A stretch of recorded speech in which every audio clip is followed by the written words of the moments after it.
Sir, sino po sila, sir?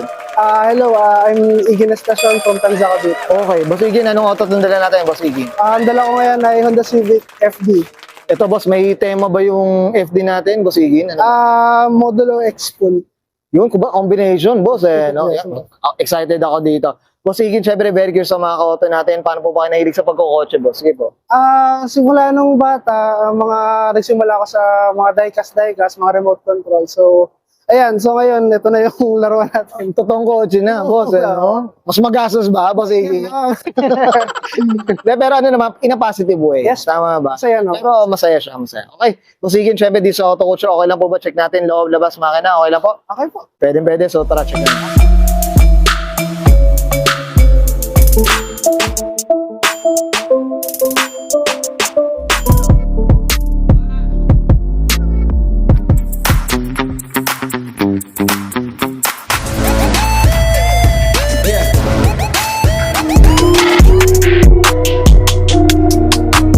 Okay, usapang interior tayo, Boss Iggy. Ano meron dito, boss? Sige po. So, sa interior naman, wala naman ako masyadong binago. Sa ngayon kasi, all stock pa siya. So, nagpalit lang ako sa ngayon ng ito, spoon na rearview mirror. Tapos, meron akong DIY na Honda Access na. Uy, oo nga, no? Footlight na rin, boss, Yes, eh, no?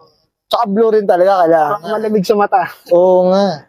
Minsan din kailangan mo na rin taga ng ilaw sa baba. No, yes po, yes po. Diba? Okay. Curious ako, kailan pa ba itong FD mo, boss? Kano katagal na? Nakuha ko siya April 2025.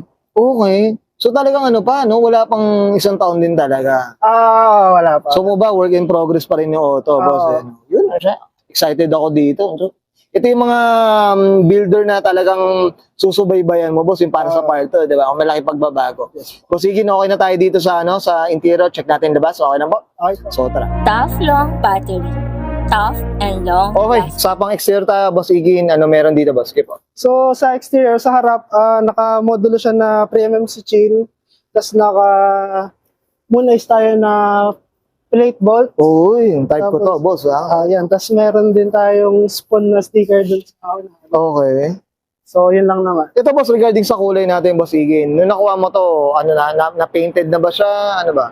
Original paint pa po. Original paint pa to. Okay.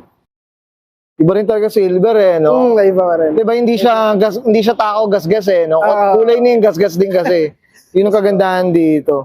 Sige, boss, ito, usapang mag suspension. Ano kwento, boss? Sige po. Sa suspension, naka-ano lang ako, na lowering spring na ako na tain. Okay. Tapos ang mags ko ay rota lang siya sa ngayon. Sana karoon ng budget. Madagdagan, mapaltan. Oh, pwede to, boss, oh. One type ko to, boss, ha? Usap tayo dito, ha? C28, mga ka-auto. Okay. Ito, boss, sa mga salamin natin, ano ba? Tinted, tintless, boss? Ano ba? Yung tint niyan ay blue na clear. Clear na. Okay. Tapos meron lang ako ditong spoon sticker. Oo nga. Kumbaga yun yung combination nga, no? Yes, Modulo. Yun. Nakahuli natin. Tapos ito, boss, napansin natin yung skirt natin, modulo na rin pala. Yes, naka-modulo tayo na original na side skirt. Yun. Burn pa more, tama ba, Boss Iggy? Sana po. Okay, boss, dito sa likod, ano meron, boss? Sige po. So, ayun, since modulo nga tayo, all around siya modulo, pati yung rear na skirt, pati itong mid-wing, original na modulo siya. Okay. Tapos meron lang tayo ditong mga abubots lang na Japanese parking sticker. And then, ito, yung emission sticker namin ng Odyssey. Ay, So, okay. ito yung ano namin. Mamaya, ano natin, shoutout natin yes, yan, po. Boss Iggy na. Okay, ito. Halos kompleto na rin pala dito sa likod, no? Yes po. Kumbaga yung modulo na bumper, wing, gano'n, no? Okay na rin dito. Nice. Okay. Up tayo dito, balik kay Boss Iggy. Boss Iggy, okay na tayo dito sa labas. Check natin may engine. Okay. Okay lang? Okay. Usapang makina tayo, Boss Iggy. Ano meron dito, boss? Sige po. So, sa makina naman, stock lang siya. Naglagay lang tayo ng aftermarket na intake. Tapos, nakabusina lang tayo. Okay. Anong busina nito, boss? Busina ay Gokun na N-style. Okay. Kamusta? Ano ba? Japan din ba yan? Japan. Usually siya sa mga drift car eh. Uy, okay.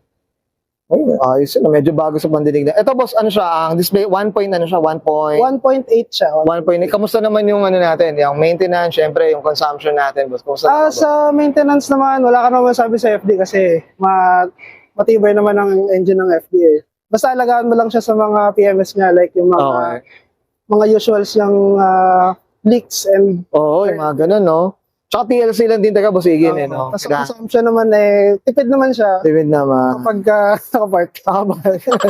Pero ako, boss, ako regarding FD, medyo ito talaga yung Civic na gusto ko kung magkaka-Civic ulit tayo.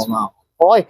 Boss Igin, okay na tayo dito, boss? Ayan, thank Okay yan guys, natin interior, exterior, engine bay, syempre usapang modulo, X-Spoon tayo mga koto dito kay Boss Igin Estacio. Boss Igin, syempre hindi mawawala, shout out na tayo, boss. Sige po, go po. So, shoutout ko yung girlfriend ko na hindi nagagalit sa mga ginagastos ko. Tapos yung mga tropa ko, syempre, yung mga kasama ko dito, si Engineer Cedric dito, saka si Juan Hoya. Shoutout ko rin yung, yung page namin, Odyssey Garage, and yung page namin ng girlfriend ko na GA Design Guild and Service. Yun. Up tayo dyan. Syempre, flex natin yan, Boss Igin, para at least makatulong naman si Oro Culture dyan. Boss Igin, okay na, boss? Okay na. O, sige, sabahin niya ng Sir Igin Estacio Paso ng 2007, usapang Honda Civic FD, usapang 1.8S variant, usapang Model X Spoon tayo, and this is Oro Culture.